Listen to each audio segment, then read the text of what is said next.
تا حالا به این فکر کردی که چه حسی داره که بدونی چه چیزی ساختی که میتونه کل دنیا رو نابود کنه؟ یه دکمه رو فشار بدی و بوم همه چیز تموم شه. این داستان یه نفره که این کار رو کرد. داستان جی رابرت اوپنهایمر، مردی که بهش میگن پدر بمب اتم. ولی داستان اوپنهایمر فقط داستان ساختن بمب نیست، داستان یه نابغه است، یه آدم با کلی مشکلات شخصی و کسیه که آخرش از اختراع خودش وحشت زده شد.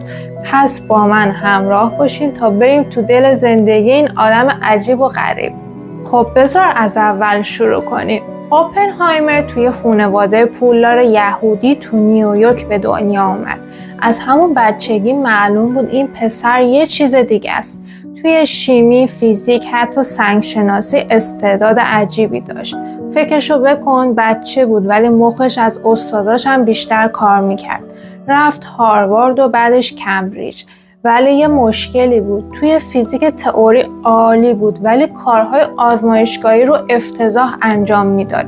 یه جورایی دست و پا چلفتی بود. حتی یه بار نزدیک بود استادش رو با یه سیب سمی بکشه. آره جدی میگم.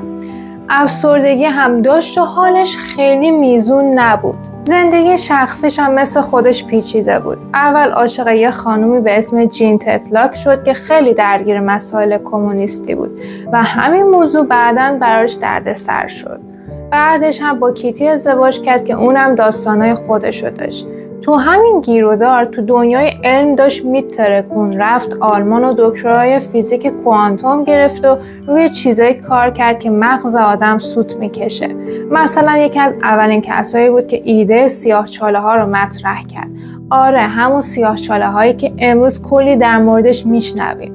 کم کم با ظهور هیتلر و مشکلات اقتصادی از یه آدم بی‌تفاوت به سیاست تبدیل به کسی شد که دغدغه‌های چپگرایانه پیدا کرده بود. و اینجا داستان با اوج خودش میرسه. جنگ جهانی دوم شروع شد و همه ترس اینو دارن که نازی‌ها زودتر به بمب اتم برسن.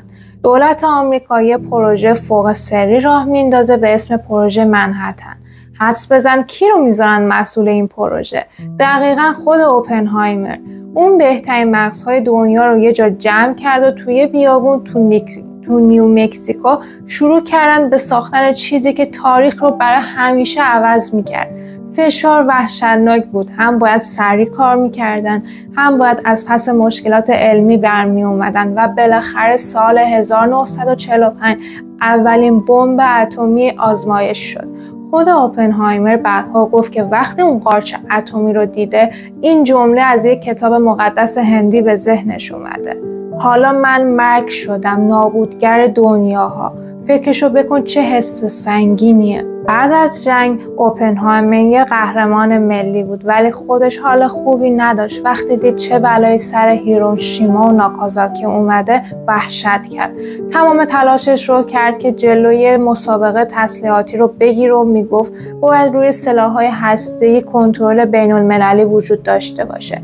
اما دولت آمریکا حالا یه اسلحه جدید و قوی‌تر می‌خواست: بمب هیدروژنی.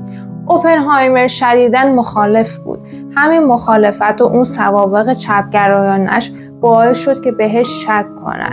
تو اوج دوران مک‌کارتیسم و ترس از کمونیسم مجوز امنیتیش رو باطل کردن و رسما از دولت انداختنش بیرون. به همین راحتی قهرمان دیروز تبدیل به خائن امروز شد. اوپنهایمر بقیه عمرش رو به تدریس و تحقیق گذروند و دیگه تو کارهای دولتی دخالت نکرد. سال 1967 هم به خاطر سرطان حنجره از دنیا رفت. داستان اوپنهایمر یه تراژدی واقعیه. داستان یه نابغه که با دستای خودش یه هیولا ساخت و بعد تا آخر عمرش سعی کرد اون هیولا رو کنترل کنه. میراث اون یه سوال بزرگه که هنوزم جوابش سخته. علم تا کجا باید پیش بره و مسئولیت اخلاقی دانشمند در قبال اختراعش چیه؟ نظر شما چیه؟ حتما تو کامنت ها برام بنویسین. اگه از این ویدیو خوشتون اومد لایک و سابسکرایب یادتون نره. تا ویدیو بعدی بدرود.